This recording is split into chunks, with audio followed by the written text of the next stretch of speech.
What if Naruto was the reincarnation of Dante Part 1? I do know it's a bit weird because, well, I've not actually seen any what ifs to do with the DMC universe, but well, let's find out. To make this work, I've had to change the Otsutsuki's from aliens to demons from the demon world. The Sage of Six Paths have been changed from Hagoromo to Sparta, which in turn changes Ashura and Indra to Dante and Virgil. Their reincarnations will be part demon and have access to demonic powers like the two. So I start the story on a red-headed woman and a yellow-haired man crying with joy seeing their newborn son for the first time. He was born with white hair, and instead of crying like normal babies do when they first enter the world, he was chuckling softly, like he was over the moon to be breathing for the first time. Unfortunately, the sounds of joy were cut short as the masked man killed the doctor holding Naruto and was holding his kunai to his throat. He said, "Hand over the nine-tails Jinchuriki, or your son will have a very short existence." The now frantic father shot forward at speeds he had never reached before in order to save his son's life. The relief in Minato's face was cut short as he heard the sizzling of the paper bombs on Naruto's blanket. He used flying Raijin to get out and save his son. He puts Naruto down on the bed and tells him that he'll be right back. He gets to Kushina's side, but it was already too late, and the Nine Tails had been extracted, releasing all its frustrations on the village. Everything after this point, up until the Nine Tails piercing through the couple, goes the same as canon. When Minato uses the Reaper Death Seal to contain the Nine Tails, the Reaper looks at Naruto and feels that something is familiar about this child, but it can't quite put its finger on it. After extracting the Nine Tails and sealing it inside Naruto, Minato takes half into himself, and this is when the Reaper feels the power coming from Naruto. Now knowing that he isn't entirely human, he stops Minato and puts the other half of the Nine Tails back into Naruto, knowing that he'll be more capable. He'll be the most capable person to control him. But he does let Minato inject his own as well as Kushina's chakra inside of him. When the third Hokage arrives on the scene, he sees Minato and Kushina's lifeless bodies, but was slightly shocked to see that they were both smiling as they died. When he hears Naruto crying over his dead parents, he then knows why. They sacrificed themselves for their son. Hiruzen goes to pick Naruto up when he feels a strange power coming from him, however, only slightly, as it felt dormant. He then remembers that he's felt something similar from the Uchiha's newest son, Sasuke. Over the next few years, Hiruzen teaches Naruto his languages and his maths and all the normal stuff that you teach a child before sending them to the Ninja Academy.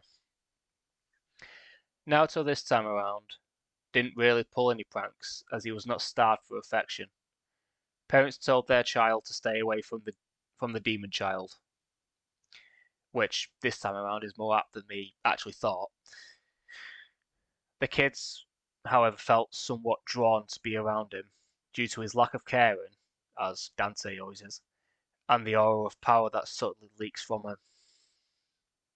Hiruzen has tried to find any reference of this kind of strange power that emanates from both Naruto and Sasuke, but nothing had come of it, which annoys him to no end. By the time Naruto was ready to enter the academy, he already had his own group of fans due to his natural charisma and that he's effortlessly good in everything he tries. When he walks into the classroom for the first time, he immediately locks eyes with Sasuke. The rest of the class see them lock eyes, and think that a fight is about to break out. But they are all quite confused when Naruto goes and sits right next to him, and they start talking and smiling at each other as if they were old friends, or even brothers. This time, Sakura doesn't start talking bad about Naruto, as she kind of likes him too, as there are quite a few similarities between him and Sasuke. They both have white hair, they're both extremely talented, and are both very strong, even though they just started the academy. But to Naruto and Sasuke, they were firstly intrigued about each other as they felt a kind of resonance between them. Not knowing that this was their demonic blood, as they aren't aware of it yet, they just assumed that it was due to their age and their raw talent that's shared between both. Side note, chakra isn't a problem for Naruto, as Kurama isn't messing with him, because he can sense the ancient power of Sparta dormant inside of him, just waiting to be awakened one day. One day when Naruto walks into the academy, he sees Sasuke but can tell that something is seriously wrong, as he is a lot more dour and depressed as his usual self. Naruto sits beside him like always and decides to ask what's wrong, but Sasuke just sits there ignoring him. Even though he ignored him, Naruto wasn't giving up that easily. So when they had to spar against each other, Naruto asks once again. However, this seemed to anger Sasuke, and he flies at Naruto with a spinning kick. Naruto blocks this, and a small shockwave is sent out, pushing the other students back a few centimeters. Naruto replies with a punch to the gut with Sasuke blocking. This was the rhythm of the fight, astounding the rest of the class, including Iruka, just seeing the display of strength and, well, just pure fighting ability from the both of them. As the fight goes on, Naruto asks once again, but this time he sees a tear run down Sasuke's face. Seeing an opening, Naruto grabs Sasuke's arm and flips him over his shoulder, going into a kind of crucifix lock on the floor, telling Sasuke that if he doesn't tell him what's wrong, he can't help. Sasuke taps out eventually and tells Naruto everything that had happened the previous night, and that the only way he can help in any way is to attain more power in order to stop Itachi. After this, Naruto and Sasuke train with each other all the time outside the academy, night and day. Days that they're there, days that they're not. They find out how the team selection works and decide that Naruto needs to fall behind and get the worst in the class, while Sasuke needs to be at the top, which wouldn't be too difficult as Naruto has always been very laid back, while adversely Sasuke was always very focused and driven. When the graduation test comes around, Naruto and Sasuke are so strong that even a misplaced punch would shatter the outside academy walls and turn them into dust. Sasuke takes the exam and passes straight away without any kind of problems. When it's Naruto's turn, however, he makes it look like a struggle, but he was thinking this is so easy and slightly humiliating. But if it works, then so be it. Everyone else that passes in the original passes here as well, just to clarify that, because unfortunately Keeper passes as well. The two boys' ruse seemed to work, as they were both on the same team as Sakura, who was loving the fact that she was on a team with both of her crushes.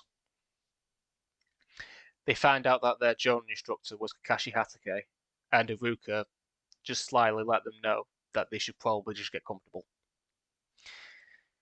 The next few hours pass, and all the team's instructors come and pick up their teams, which just leaves Naruto, Sasuke, and Sakura.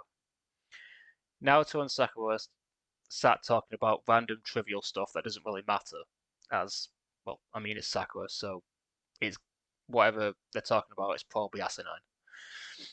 Sasuke is wondering how to gain more power, which for some reason gets his blood to boil a little, but it felt different than when he gets angry, but he doesn't quite know why. When the door finally opens, revealing Kakashi, the three genin just look at him, asking what the hell took so long. He tells them that he got lost on the path of life but found his way again. After saying this absolute lie, he then tells them to meet him on the roof. When they get there, he asks about their likes, dislikes, and goals to get to know them. Sakura was about to say that what her likes were, but she just looks side to side at Naruto and Sasuke, very creepily, might add.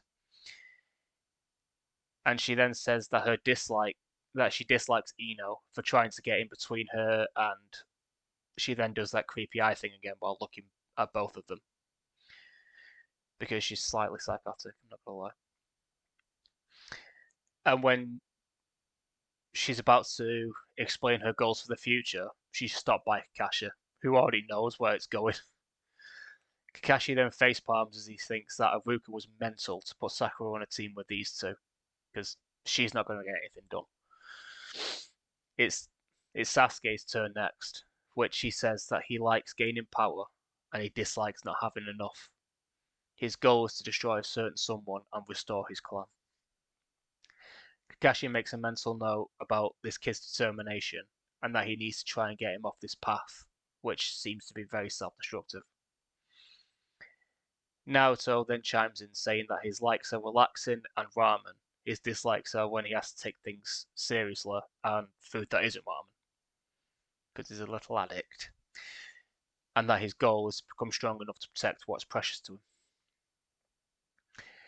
After hearing all this, Kakashi tells them that tomorrow they are going to take a final exam to prove that they are ready to become genin, and not to eat breakfast, otherwise they'll puke.